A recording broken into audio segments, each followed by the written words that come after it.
ako ngayon dito guys, narito si kaibigan dahil po ni-request natin, mayroon pong mga nagpaabot sa atin dito. Ano kaya ito? Totoo ba itong balita na ipinapaabot sa atin? Si BBM daw ay may isinailalim po ng operasyon dahil po sa kanyang karamdaman. Subukan lang natin, samahan nyo lang po ako guys. Itatanong na lang po natin sa ating kaibigan na Duwende. Kasi napakarami naman pong AI po daw ngayon, kaya gusto daw nilang malaman sa ating mga kaibigan. Sa totoo lang guys, nagulat ako nakakalungkot po kung totoo man po ito. Kaya pakinggan lang na lang po natin kung ano man po ang makikita ng mga kaibigan natin, kung totoo bang inoperahan o isa ilalim daw sa operasyon. Kasi may nagpaabot sa atin guys.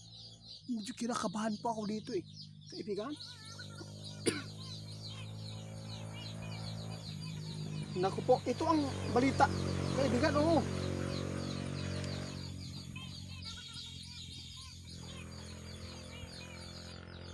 naku po guys, nagulat tayo sa sinabi ng ating kaibigan ngayon. Grabe.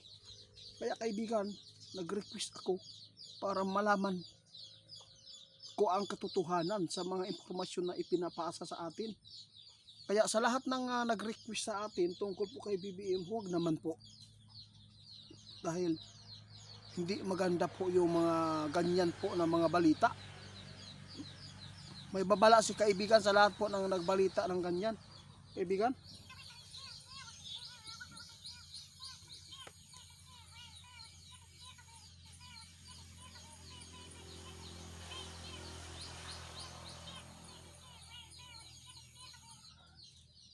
Ingon si kaibigan, fake news. Yun ang sabi ng ating kaibigan. Huwag po kayong magkalat ng mga impormasyon na hindi po tukma o hindi totoo. No? Yung nag-request sa atin mga idol, ay bago lang din po itong mga nag-subscribe sa atin, nag-follow sa ating channel, sa ating Facebook page. Ang nakakagulat kasi po may balita daw talaga sa News TV na si BBM ay isinailalim ng operasyon dahil sa kanyang sakit na anong tawag di colitis. Iwan ko lang kung ano po. Basta yun po ang naalala ko na nabasa ko sa aking Facebook na pinasa po sa atin yung request niya sa atin. Kaya sa lahat ng makapanood, wag lang po tayo magalit po dahil hindi naman po masama ang ipinapaabot ni Duwende.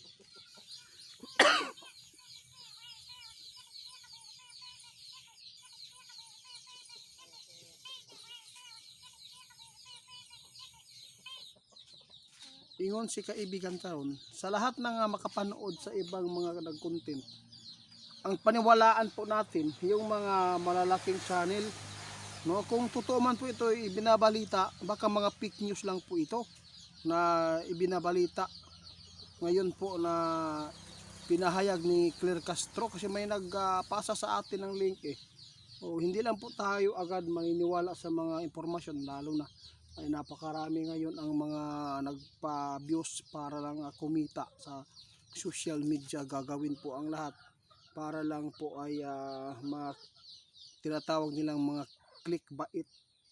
Kaya sa lahat ng nag-request, ito po ang ipinapaabot ni kaibigan na wag po tayo maniwala agad sa mga fake news, kasi ay mahirap po. At saka yung mga ipinapaabot ng ating kaibigan, sinabi po ng ating kaibigan, kung hindi ayusin ni BBM ang kanyang pangangatawan ngayon, siguradong hindi maganda po ang kanyang patutunguhan, lalo na yung termino niya, baka hindi niya matapos dahil po sa karamdaman. Ito po, tandaan lang po ninyo ang mga ipinapaabot ng ating kaibigan.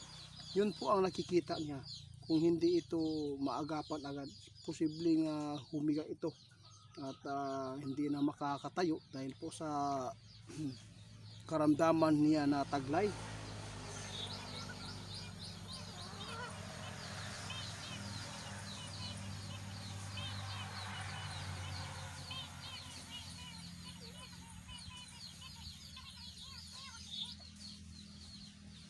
sabi ni kaibigan, sa lahat ng mag-request sa